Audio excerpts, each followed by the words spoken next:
अगर आप सिविल सेवा परीक्षा की तैयारी कर रहे हैं तो आपने आर्थिक सर्वेक्षण का नाम जरूर सुना होगा। पर यह सिर्फ आंकड़ों से भरी एक मोटी सी किताब नहीं है। असल में ये भारत की आर्थिक कहानी है।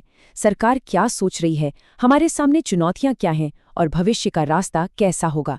तो चलिए इस गाइड में से बिल्कुल आसान भाषा में समझते हैं। आज हम इस पूरे सर्वेक्षण को 5 आसान हिस्सों में तोड़कर समझेंगे। सबसे पहले ये है क्या, फिर देखेंगे कि इसकी बनावट कैसी है, इसके बाद बात करेंगे इसके मुख्य विषयों की, फिर ये जानेंगे कि यूपीएससी के लिए ये इतना ज़रूरी क्यों है, और सबसे आखिर में सबसे काम की बात, अपने जवाबों में इसका इस्तेमाल कैसे करें। तो सबसे पहला और बड़ा सवाल, ये आर्थिक सर्वेक्षण आखिर है क्या चीज़।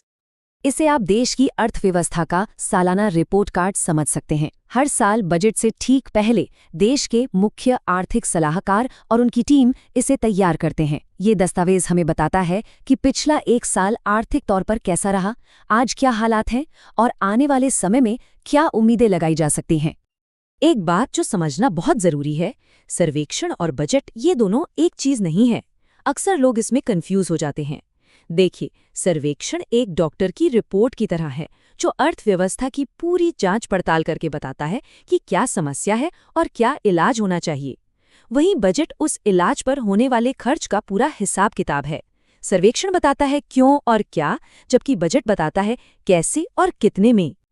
तो इसका मकसद सिर्फ नंबर और आंकड़े बताना नहीं है। इसका असली काम है सरकार को आईना दिखाना कि देश की अर्थव्यवस्था की जमीनी हकीकत क्या है, विकास के रास्ते में कौन सी रुकावटें हैं, जैसे कि बेरोजगारी या महंगाई, और इन रुकावटों को दूर करने के लिए क्या क्या नीतियां बन सकती हैं।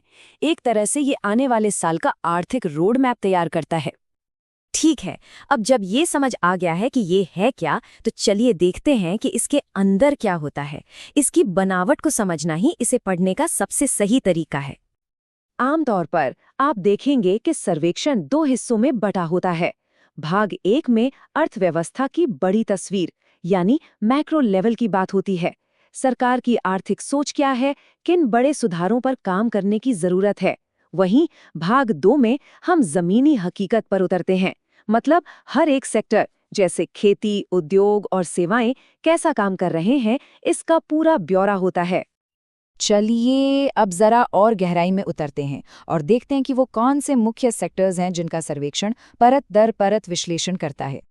और शुरुआत होती है भारतीय अर्थव्यवस्था की रीढ़ की हड्डी से, यानी हमारे कृषि क्षेत्र से।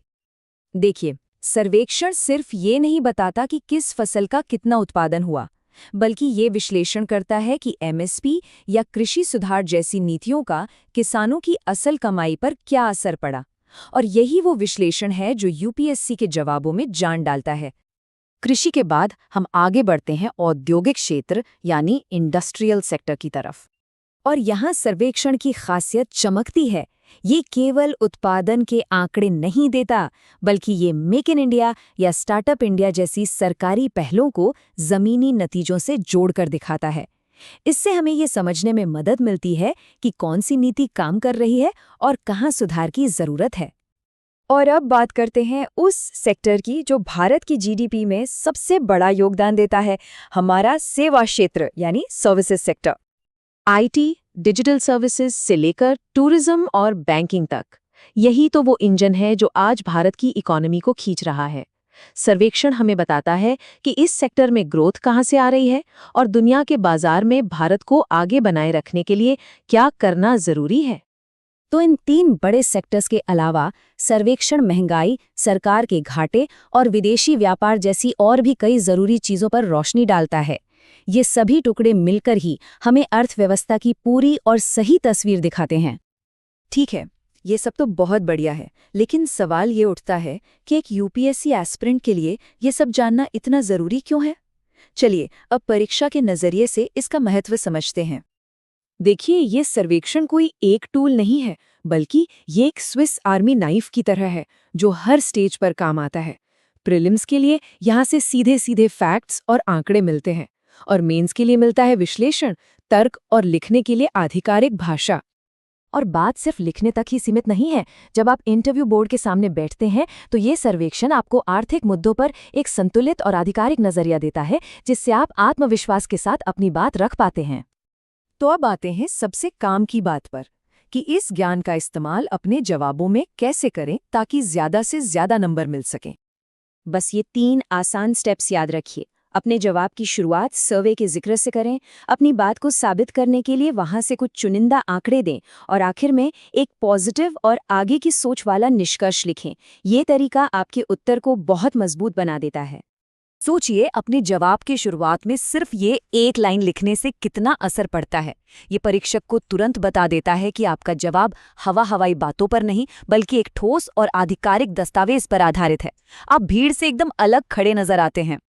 तो आखिर में हमें ये समझना होगा कि आर्थिक सर्वेक्षण सिर्फ नंबरों का खेल नहीं है, ये एक खिड़की है जिससे हम भारत के आर्थिक भविष्य में झांक सकते हैं।